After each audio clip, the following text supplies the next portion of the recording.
So life before Jesus was a lonely and difficult place.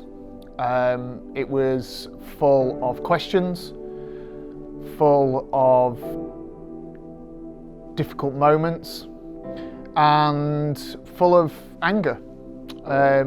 Life before Jesus was full of jumping between moment and moment, trying to find some substance in life, trying to find some meaning, trying to find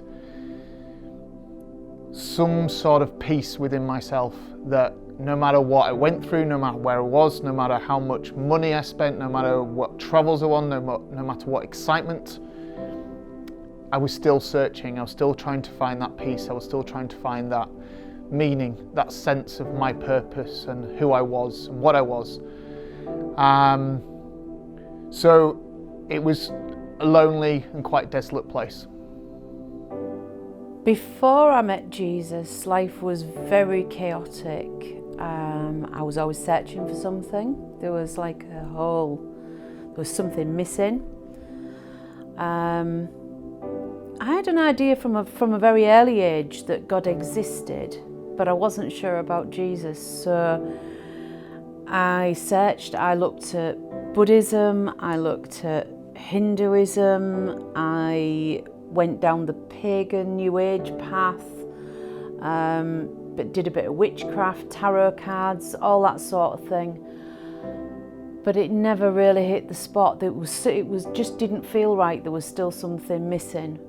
I've always felt like I was living in the sort of darkness, and as I was growing up, I had quite a difficult, emotionally sort of challenging experience, really.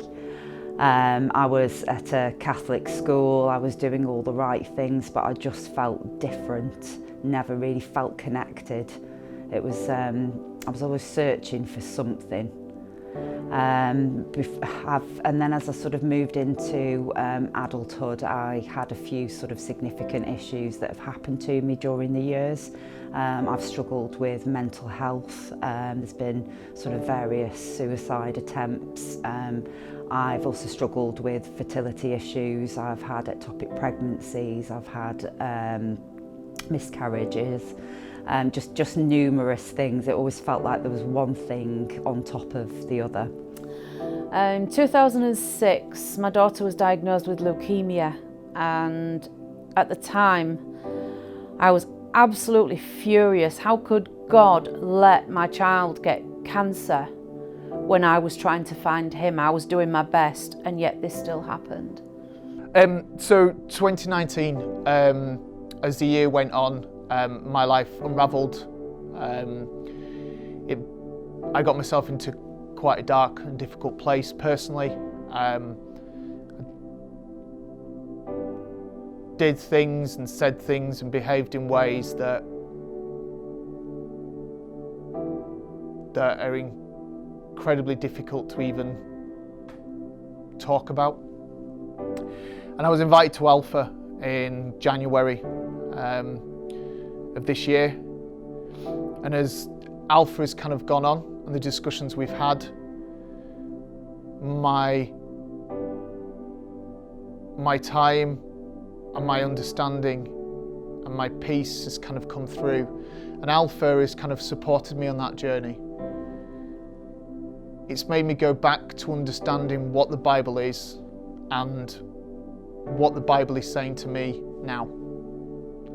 And Alpha has made my relationship with God start again and made me turn myself towards Jesus and start that journey again.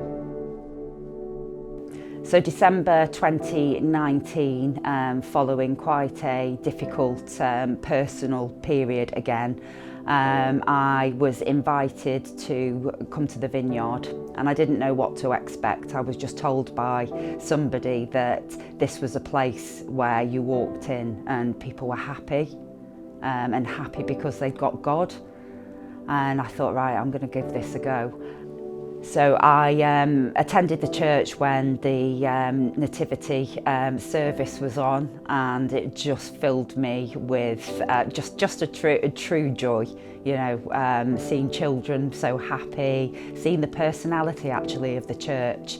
I thought I really want to come back and experience a little bit more of this. So back in January 2020, I came back through the doors. New year, kind of new start.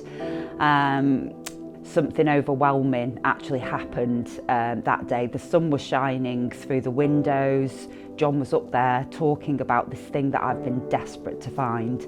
Wisdom, God, and the words just completely resonated with me.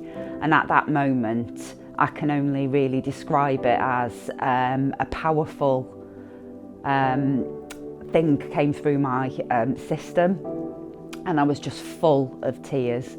And not just like the normal tears, these were heavy, heavy, heavy tears. Tears that I'd wanted to cry for so long.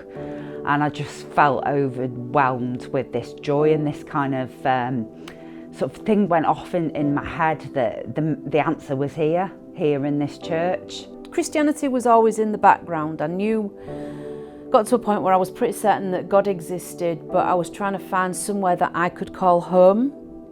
I got an email from Hull Vineyard, and it said that they was doing an online alpha course.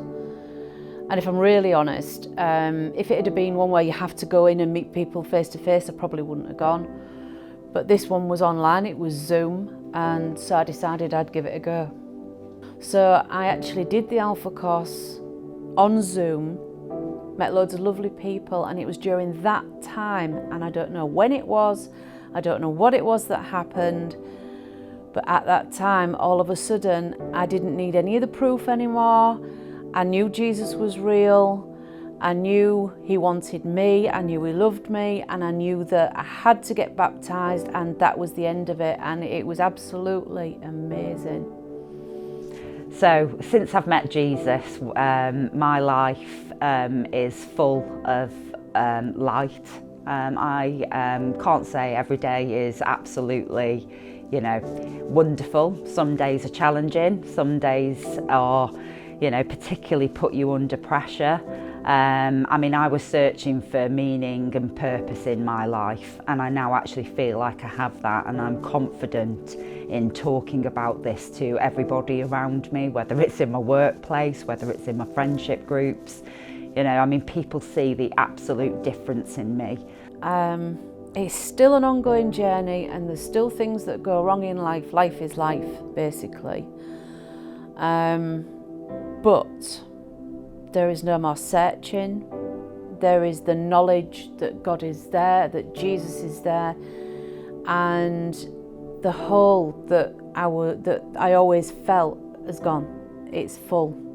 It's full with Jesus, and yeah, it's that knowledge in itself makes such a difference. Even though life can be really chaotic and problematic or whatever, that knowledge that I have got him with me makes such a difference. So my journey to God hasn't been easy, and has had some very dark times. But for all my sins, for all the horrible things that I've done in my life, all the wrongs I've done people, all the times I wasn't the person I could be, all the times that I turned myself away from Jesus, he's always been there, and he was always waiting for me.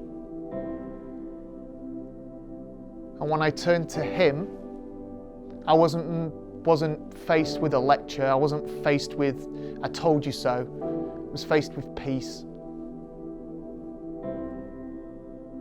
Just faced with forgiveness and compassion. And those around me are still on their own journey, but share that journey with me, that I feel that I have that time that I can talk and I can explore and I can pray, knowing that we're there in Jesus' love.